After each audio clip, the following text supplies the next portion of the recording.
Good morning, students. Today I am going to discuss the last topic of chapter number 6, and topic name is Pythagoras theorem.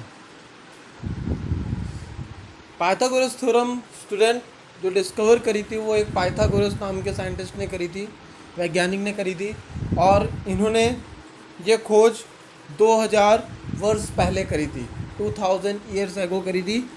और इनकी discovery की वजह से आज हमें ये सब पढ़ना पड़ रहा है, ठीक है ना। So when a triangle has a right angle, जब कोई ट्रायंगल राइट एंगल होता है, गांठ बांध लीजिए अपने मन में, आप बिल्कुल ये चीज़ लर्न कर लीजिए, ये चीज़ सोच लीजिए कि जब भी 90 डिग्री एंगल होगा तब ही आप इस थ्योरम को अप्लाई करोगे। When triangle is 90 degree angle triangle, when triangle is right angle triangle, तब ही पाइथागोरस थ्योरम अप्लाई होती है, ठीक है। देखिए, आपको पाइथागोरस थ्योरम मैं कुछ शेप्स के थ्रू या फिर जो राइट एंगल ट्रायंगल है उसको कुछ शेप्स के थ्रू अंडरस्टैंड कराने की कोशिश कर रहा हूँ। यहाँ पर 3 स्क्वायर हैं जो कि आपस में इस तरीके से कंस्ट्रक्ट किए गए हैं कि आपकी एक राइट एंगल ट्रायंगल बन रहा है, ठीक है ना। एक बेस पे है स्क्वायर, एक परपेंडिकुलर में है और एक हाइपोटेन्यूस में है, ठीक है। Right angle triangle that means उसका एक एंगल 90 डिग्री का हो। तो स्टूडेंट, ये जो आप वायलेट कलर में देख रहे हो ये हो गया बेस। क्या बोलेंगे इसे? बेस। क्या बोलेंगे? बेस। ग्रीन कलर वाला जो पार्ट देख रहे हो ट्रायंगल के अंदर का नहीं, ग्रीन कलर का जो बाहर वाला पार्ट देख रहे हो वो सारा हो गया परपेंडिकुलर। रट लो, वायलेट कलर का बेस, ग्रीन कलर का परपेंडिकुलर, रेड कलर का जितना पार्ट है स्टूडेंट, जो लाइन रेड कलर से स्टार्ट है वो है हाइपोटेनियस। क्या है? हाइपोटेनियस। और ये हाइपोटेनियस इस राइट एंगल में सबसे लॉन्गेस्ट साइड होती है। कौन सी होती है? सबसे लॉन्गेस्ट साइड। तो देख लेते हैं। Then the biggest square has the exact same area as the other two square put together, ठीक है। It is called Pythagoras theorem and can be written in one short equation। देखो, A को अगर हम परपेंडिकुलर से represent करते हैं, B को अगर हम रिप्रेजेंट करते हैं बेस से, और C को हाइपोटेनियस से, तो यहाँ पर जो फॉर्मूला बनता है पाइथागोरस थ्योरम का स्टूडेंट, वो बनता है perpendicular square plus base square is equals to hypotenuse square, ठीक है। परपेंडिकुलर स्क्वायर, स्क्वायर का मतलब समझते हो, किसी भी नंबर का 2 टाइम मल्टीप्लिकेशन, ठीक है। एक स्क्वायर प्लस 20 का स्क्वायर, बेस की कुछ वैल्यू होगी, इसकी कुछ लेंथ होगी, ए मीन्स ए की परपेंडिकुलर की कुछ लेंथ होगी, और हाइपोटेनियस दैट मीन्स इसकी हाइपोटेनियस की कुछ लेंथ होगी, इनका स्क्वायर, ठीक है ना। बेस का स्क्वायर प्लस परपेंडिकुलर का square is equals to hypotenuse square. रट लो स्टूडेंट, बहुत इंपॉर्टेंट है, जिंदगी भर कहीं ना कहीं किसी ना किसी पहलू में मैथमेटिक्स में यूज होती रहेगी ये थ्योरम, ठीक है। कलर से भी समझा दिया गया है। देखिए, green A square plus violet B square means perpendicular square plus base square is equals to red hypotenuse square. देखिए, यहाँ पर क्या बनाने की कोशिश करी गई है? बेस और वॉयलेट, बेस और जो वॉयलेट कलर का है और ग्रीन जो परपेंडिकुलर है उसको सबसे छोटा रखने की कोशिश करी गई है, फिर बेस को थोड़ा बड़ा और हाइपोटेन्यूस को सबसे बड़ा। तो ऐसा नहीं है कि बेस और परपेंडिकुलर में बेस ही सबसे बड़ा होता है, ऐसा नहीं है। बेस छोटा भी हो सकता है, परपेंडिकुलर भी छोटा हो सकता है, बड़ा हो सकता है, but hypotenuse always right angle triangle में बड़ा ही होता है। सबसे longest side right angle triangle में जो बोली जाती है वो हाइपोटेनियस ही बोली जाती है। तो C is the longest side of the triangle, A and B are the other 2 side. C is the longest side and A and B are the other 2 side, जो कि कोई भी लॉन्ग हो सकती है, ए भी हो सकती है और बी भी हो सकती है। तो ये इक्वेशन आप रट लो, इससे ही पूरी एक्सरसाइज 6.5 सॉल्व होगी स्टूडेंट। ठीक है, दोबारा से डेफिनेशन में आ जाते हैं. The longest side of the triangle is called the hypotenuse. So the formal definition is in a right angle triangle the square of the hypotenuse is equal to the sum of the square of other two sides. समझ आएगा? क्या समझ आया आपको कि जो hypotenuse है वो सबसे लॉन्गेस्ट साइड होती है और उस हाइपोटेन्यूज की लॉन्गेस्ट साइड का स्क्वायर इक्वल होता है अदर टू साइड के सम के स्क्वायर के. ठीक है ना, अदर टू साइड के स्क्वायर के सम के स्क्वायर के अगर बोलेंगे तो पहले सम करना पड़ेगा फिर उसका होल स्क्वायर, वो दूसरी चीज़ हो जाएगी. तो यहाँ पर hypotenuse, the square of the hypotenuse is equal to the sum of the square of the other two sides. ठीक है ना, समझ में आ गया? उसके बाद स्टूडेंट देखते हैं एक एग्जांपल ले लेते हैं. सामने आपके राइट एंगल ट्राइंगल दिख रहा है 90 डिग्री. अगर इस टाइप का साइन अगर बीच में बन गया, यहाँ पर देखिए आपको 90 डिग्री ये साइन अगर बन गया, समझ लिए राइट एंगल ट्राइंगल है. बेस कितना दिया है स्टूडेंट बताओ? 12. हाइपोटेन्यूज सी दिया है, दैट मीन्स वेरिएबल है, दैट मीन्स फाइंड करना है. परपेंडिकुलर कितना दिया है स्टूडेंट? 5 दिया है. तो यहाँ पर तुरंत आपको फॉर्मूला लगाना है बाय द पाइथागोरस थ्योरम. तुरंत लिखना भी है, by the Pythagoras theorem we can write hypotenuse square, that means C square is equals to, आप लेफ्ट और राइट कभी कहीं पे भी लिख सकते हो हाइपोटेन्यूज को, ऐसा नहीं है. Hypotenuse square is equals to A square plus B square. A की वैल्यू क्या है यहाँ पर? 5, तो 5 का स्क्वायर आप लिख दोगे. बी की वैल्यू क्या है? 12, तो 12 का स्क्वायर लिख दोगे. 5 का स्क्वायर दैट मीन्स 5 को 2 टाइम मल्टीप्लाई करना है. 5 5 ज़ा 25. 12 का स्क्वायर दैट मीन्स 12 को 2 टाइम मल्टीप्लाई करना है, दैट मीन्स 12 12 ज़ा 144 is equals to C square. अब C square is equals to हो जाएगा 144 प्लस 25, दैट मीन्स 169. समझ में आ गया? अब C square is equals to 169, then square है तो दूसरी साइड जाकर वो रूट में चेंज हो जाता है स्टूडेंट. ये आप क्लास 8 में पढ़ोगे स्क्वायर एंड स्क्वायर रूट में. तो C is equals to under root 69, 169. तो सी इज इक्वल्स टू हो जाएगा 169 का जो स्क्वायर रूट होता है वो 13 होता है. तो यहाँ पर सी इज इक्वल्स टू 13. ठीक है, समझ में आ गया होगा स्टूडेंट. आई होप सबको लास्ट वाली लाइन नहीं समझ में आई होगी 169 वाली. तो मैं आज आपको अभी 1 to 20 या 1 to 30 तक स्क्वायर रूट दे दूंगा और वो स्क्वायर रूट आप लर्न कर लेना, तो उससे आपके क्वेश्चन सॉल्व हो जाएंगे. और फिलहाल इसको, इस टॉपिक को आप क्लास 8 में डिस्कस करोगे. ठीक है ना, आप क्लास 8 में इसको पढ़ोगे तो अभी इस पर घुसने की ज़रूरत नहीं है. आपको सिर्फ पाइथागोरस थ्योरम पे अटेंशन करना है. और जो भी स्क्वायर रूट आएगा बस इतना ध्यान रखना है कि अगर लेफ्ट हैंड साइड में स्क्वायर है तो दूसरा राइट हैंड साइड में जाकर वो रूट में चेंज हो जाता है. जो रूट इसमें लगा हुआ है इसमें आप पूरा रूट लगाओगे. देखिए यहाँ 169 के ऊपर भी लाइन खींचोगे आप. ठीक है ना, रूट आपको सभी लोगों को 6th क्लास में मैंने बताया था कैसे लगाते हैं. तो रूट अंडर रूट 169, तो 169 का जो स्क्वायर रूट होता है वो होता है 13. तो सी की वैल्यू मीन्स हाइपोटेनस की जो वैल्यू आ गई वो हो गई 13. यूनिट इसमें दी नहीं है तो 13, जो अगर यूनिट दी होती तो 13 सेंटीमीटर या फिर मीटर जो भी होती. ठीक है, तो अब आते हैं स्टूडेंट एक्सरसाइज क्वेश्चन में. कुछ भी नहीं है, सिर्फ और सिर्फ लास्ट एक्सरसाइज में आपको पाइथागोरस थ्योरम ही पढ़नी थी. अब आते हैं एक्सरसाइज क्वेश्चन में. ठीक है,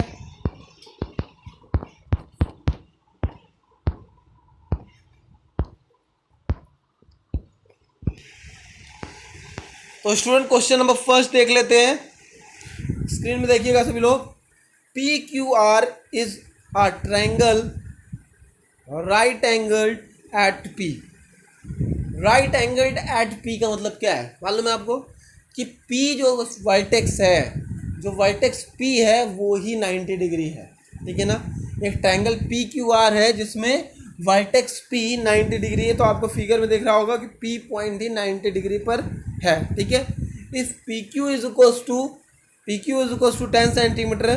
तो देखिए फिगर आप तुरंत बनाइएगा, फिगर आप पेंसिल से बनाएंगे. ठीक है, P Q is equal to 10 centimetre, that means base दिया हुआ है 10 centimetre, and P R is equal to 24 centimetre, और परपेंडिकुलर दिया हुआ है 24 centimetre. Find Q R, Q R that means आपको कौन सी फाइंड करनी है, हाइपोटेन्यूज। तो तुरंत आप लगाओगे bye applying the Pythagoras theorem in triangle P Q R. तो ट्रायंगल पी क्यू आर में आप पाइथागोरस थ्योरम अप्लाई कर दो स्टूडेंट। तो यहाँ पर आप क्या लिखोगे, अब जो साइड है, जैसे वहाँ पर ए और बी और सी ले रहे थे, यहाँ पर आप साइड को लोगे, तो आप हाइपोटेनस क्या लिखोगे, आप लिखोगे R P, R P that means perpendicular का square plus P R, P Q plus P Q whole square plus base square equal to hypotenuse square. Hypotenuse क्या साइड का क्या नाम है, R Q is equal to R Q square. तो R Q तो हमें find करनी है, तो R Q square as it is रहने देंगे, आर पी की वैल्यू 24 लिख देंगे और पी क्यू की वैल्यू रख देंगे 10, और दोनों का कर देंगे स्क्वायर। तो जब हम 10 का स्क्वायर करेंगे तो कितना आएगा 100, 24 का स्क्वायर करेंगे तो कितना आएगा 576, इन दोनों को ऐड करेंगे तो स्टूडेंट आएगा 676, और इसका स्क्वायर रूट मैं आपको बता देता हूँ 26 सेंटीमीटर आ जाएगा। तो ऐसे आपका ये पूरा क्वेश्चन सॉल्व हो जाएगा स्टूडेंट। आई थिंक कोई भी प्रॉब्लम नहीं होगी, हमारे बच्चे क्लास 7 के बहुत इंटेलिजेंट हैं, दे आर मार्वलस। तो स्टूडेंट क्वेश्चन नंबर 2 में आते हैं, A B C is a triangle right angled at C. अब यहाँ पर एक ट्रायंगल दूसरा लिया गया है ए बी सी, जिसमें सी जो पॉइंट है वो राइट एंगल पे है, सी जो वर्टेक्स है वो कहाँ पर है 90 डिग्री पे है। If A B is equal to 25 centimetre, अगर ए बी जो है वो 25 सेंटीमीटर है, दैट मीन्स हाइपोटेनस। जब फिगर में आप बनता जाएगा, जब आपका फिगर बन के तैयार होगा तो आपको खुद ही मालूम पड़ जाएगा कि लेंथ हाइपोटेनस दी है, परपेंडिकुलर दी है, क्या दी हुई है, ठीक है। तो ए बी यहाँ पर हाइपोटेनस 25 सेंटीमीटर दी हुई है और ए सी 7 सेंटीमीटर दी हुई है। देखिए यहाँ पर ये चीज़ ध्यान रखिएगा कि कौन सा पॉइंट, कौन सा वर्टेक्स आपको राइट एंगल पे दे रहा है। तो यहाँ पर सी ही राइट एंगल पे दे रहा है, तो सी पे ही 90 डिग्री आप बनाओगे, ठीक है। Find B C, B C आपको फाइंड करना है। तो स्टूडेंट सबसे पहले फिगर बनाओगे, ड्रॉ करोगे, उसके बाद लिखोगे by applying the Pythagoras theorem in triangle A B C. अब तुरंत आप अपनी थ्योरम को लिख लो। तो थ्योरम को लिखोगे स्टूडेंट तो हो जाएगा A C square that means perpendicular का square plus base square that means B C square is equal to hypotenuse square that means A B square. तो अब यहाँ पर स्टूडेंट निकालना क्या है, आपको बी सी निकालना है, दैट मीन्स बेस निकालना है। तो बेस निकालने के लिए अब आप क्या करोगे, आपको तुरंत सिंपल इक्वेशन ध्यान आ जाना चाहिए, क्योंकि आपका बेस वेरिएबल बी सी है, तो बी सी को हमें फाइंड करना है, तो हमें बी सी को अलग करना पड़ेगा सारे कांस्टेंट से, ठीक है। तो ऐसा करते हैं, 7 स्क्वायर का हो जाएगा 49 स्टूडेंट, 25 स्क्वायर 625 हो जाएगा। तो 7 को हम किधर ले जाते हैं स्टूडेंट, किधर ले जाएं, राइट हैंड साइड में। जब 7 राइट हैंड साइड में आ जाएगा तो स्टूडेंट बी सी स्क्वायर हो जाएगा कितना, बी सी स्क्वायर हो जाएगा 625 माइनस 49। तो 625 माइनस 49 इज हो जाएगा 576। और अभी आपने स्क्वायर फाइंड किया था 24 का, तो वो कितना आया था 576।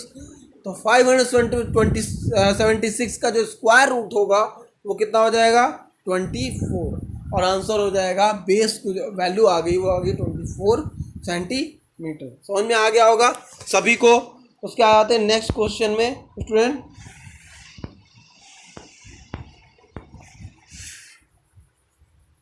क्वेश्चन नंबर 3 देखते हैं। A 15 metre long ladder reached a window 12 meter high from the ground on placing it against a wall at a distance A। एक सीढ़ी है, लैडर है, जिसको किसी वॉल पर हम लगाते हैं।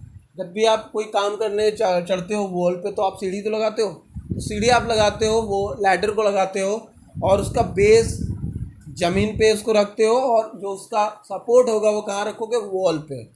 कहाँ पर, वॉल पे। It against a wall at a distance A, ठीक है। Find the distance of the foot of the ladder from the wall. तो स्टूडेंट आपने उस लैडर को जब लगाया वॉल पे, किसको लगाया, लैडर को जब वॉल पे लगाया तो जो बेस था, बेस, वॉल तो सीधी होगी बिल्कुल और लैडर क्या होगी, टेढ़ी होगी। तो लैडर का जो बेस है, लैडर का जहाँ पर एंड है, बेस है, वो वॉल से बेस में जो डिस्टेंस है वो कितनी है, ए, ठीक है। क्योंकि ऊपर वाला जो पॉइंट होगा वो तो वॉल पे होगा, टिका होगा, लेकिन नीचे वाला पॉइंट तो वॉल से थोड़ा दूर होगा, तो वो डिस्टेंस स्टूडेंट कितनी दी हुई है, ए। और लैडर की जो लेंथ दी हुई है वो दी हुई है 15 मीटर, ठीक है। और window reach a window 12 metre high from the ground. और एक विंडो जिस पर लैडर रखी हुई है, जिसके पास रखी हुई है, वो है 12 मीटर हाई। कहाँ से, वॉल से, नीचे वॉल के बेस से। तो वॉल का बेस कहाँ होगा, नीचे तो होगा। दैट मीन्स वो परपेंडिकुलर हाइट आपको दे दी गई। तो आपको सामने फिगर दिख रहा होगा 15 मीटर, 12 मीटर एंड ए। तो स्टूडेंट आप यहाँ पर आप तुरंत ऊपर वाला जो अभी इसके पहले वाला क्वेश्चन था उसको आप अप्लाई कर दोगे। तो परपेंडिकुलर का जो स्क्वायर है plus base square, that means जो 12 स्क्वायर है plus base square A square is equal to हो जाएगा 15 स्क्वायर, ठीक है। अब ए स्क्वायर की वैल्यू तो आपको फाइंड करनी है, तो हमें सारे कांस्टेंट को सेपरेट करना पड़ेगा। तो ए स्क्वायर इज इक्वल टू हो जाएगा कितना, ए स्क्वायर इज इक्वल टू हो जाएगा 15 स्क्वायर माइनस 144, मीन्स 225 माइनस 144, क्योंकि 15 का स्क्वायर हो जाएगा 225 और 14 का 12 का स्क्वायर हो जाएगा 144। तो यहाँ से ए की वैल्यू जो आएगी वो आ जाएगी स्टूडेंट 81 ए स्क्वायर की। और ए को जो आप सॉल्व करोगे, स्क्वायर को हटाओगे तो रूट में आ जाएगा 81, और रूट 81 की वैल्यू होती है 9, और 9 हो जाएगा मीटर में। तो स्टूडेंट जो वॉल की और लैडर के बेस की डिस्टेंस है वो आ गई 9 मीटर। समझ में आ गया होगा, बहुत इजी है। Which of the following can be side of the right angle. इसमें आपको बताना है कि कौन से राइट एंगल की साइड हैं। तो स्टूडेंट जो भी इनमें से जो 3 साइड हैं जो राइट एंगल की पाइथागोरस थ्योरम को फॉलो कर रही हैं, वो ही राइट एंगल की साइड होंगी। दैट मीन्स आप ये जो हैं इनको सबको सब आप सबसे पहले पाइथागोरस थ्योरम में रखोगे और वहाँ से सॉल्व करोगे। देखो मैं आपको दिखा देता हूँ कैसे। सबसे पहला वाला क्वेश्चन देखो, 2.5 सेंटीमीटर, 6.5 सेंटीमीटर, 6 सेंटीमीटर। तो मुझे बताओ सबसे पहले इसमें हाइपोटेनस कौन सी लेंथ होगी। बिल्कुल 6.5 सेंटीमीटर, क्योंकि हाइपोटेनस जो होती है वो सबसे लॉन्गेस्ट साइड होती है। तो 6.5 हाइपोटेनस होगी और बाकी आप किसी को भी बेस और परपेंडिकुलर मान सकते हो, ठीक है। तो hypotenuse square is equal to base square plus perpendicular square. तो हाइपोटेनस की वैल्यू हो जाएगी 6.5 स्क्वायर। आपके सामने देखो मैं दिखा रहा हूँ question. First 6.5 square is equal to और उधर हो जाएगा 6 स्क्वायर प्लस 2.5 स्क्वायर। तो देखो अलग अलग सॉल्व कर लिया गया है। अगर लेफ्ट हैंड साइड और राइट हैंड साइड इक्वल आते हैं, दिस मीन्स हाइपोटेनस के स्क्वायर राइट हैंड साइड में या लेफ्ट हैंड साइड में जिसमें भी हो, और उधर बेस का स्क्वायर प्लस परपेंडिकुलर स्क्वायर, अगर इनको हम अलग अलग सॉल्व करते हैं और इनकी वैल्यू सेम आती है तो क्या होगा, वो राइट एंगल के साइड ये होंगी। अगर नहीं सेम आती है तो वो राइट एंगल की साइड नहीं होंगी, राइट एंगल ट्रायंगल की साइड नहीं होंगी। समझ में आ गया। तो यहाँ पर देखते हैं कि 6 square means 36, 6.5 square that means 42.25, okay. और 6 स्क्वायर 36 और 2.5 स्क्वायर कितना हो जाएगा 6.25। तो 42.25 दैट मीन्स यहाँ पर जो पाइथागोरस थ्योरम है दोनों की वैल्यू लेफ्ट साइड की और राइट हैंड साइड की 42.25 आ रही है। दैट मीन्स कि ये साइड जो पहली वाला पार्ट है उसकी साइड राइट एंगल ट्रायंगल की ही साइड है। समझ में आ गया। तो आपको जो आज आपको ये पूरी एक्सरसाइज करनी है स्टूडेंट, और ये पूरी एक्सरसाइज में जो भी किसी भी क्वेश्चन में कोई प्रॉब्लम आती है आप मुझसे पूछोगे। आई थिंक किसी क्वेश्चन में प्रॉब्लम नहीं आनी चाहिए, बिकॉज ये सारे क्वेश्चन सिर्फ और सिर्फ पाइथागोरस थ्योरम पे ही डिपेंड है। क्वेश्चन नंबर 5 में आप लैंग्वेज को अच्छे से पढ़ोगे, जैसे क्वेश्चन नंबर 3 में लैंग्वेज थी वैसे पढ़ोगे, उसका फिगर बनाओगे, उसके बाद देखोगे कि आपको किसकी वैल्यू फाइंड करनी है, बेस की, हाइट की या फिर हाइपोटेनियस की। ठीक है ना, तो अच्छे से करोगे और इसको मुझे फेयर नोटबुक में करना है और इसको मुझे आप होमवर्क शो करोगे। ठीक है, तो thank you so much, have a nice day.